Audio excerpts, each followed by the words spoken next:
মৌলিক গান থাকা জরুরি। সে অন্য সিনিয়র আর্টিস্ট, অন্য কো আর্টিস্টদের পছন্দের গানগুলো গাইবে, রিকোয়েস্টের গানগুলো গাইবে, কিন্তু তার নিজের গানগুলোও থাকতে হবে। কারণ তারা গেয়েছিল, তাদের মৌলিক গান গেয়েছিল বলেই কিন্তু তাদের গান আমরা এখন গাচ্ছি। আমরা যদি নিজেদের মৌলিক গান না করি, নিজেদের যদি কোনো একটা আইডেন্টিটি না তৈরি করি, তাহলে কিন্তু আমাদের গানও আমাদের যারা নেক্সট জেনারেশন আর্টিস্ট আছে তারা কিন্তু গাইবে না। আর ভাইরাল ব্যাপারটা একদমই আলাদা। ভাইরাল আসলে অনেক বছর থেকেই হয়ে আসছে, ভাইরাল শব্দটার সাথে আমরা অনেক বছর থেকেই পরিচিত। তো ভাইরাল খুবই আপেক্ষিক, সমসাময়িক একটা ব্যাপার।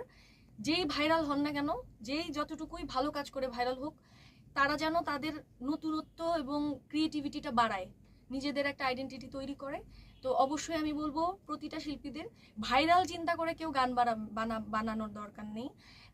গানটি ভালো কিনা, গানটি শুনতে ভালো লাগছে কিনা, কোন মুডের গান, এটা চিন্তা করেই আপনারা গান করেন।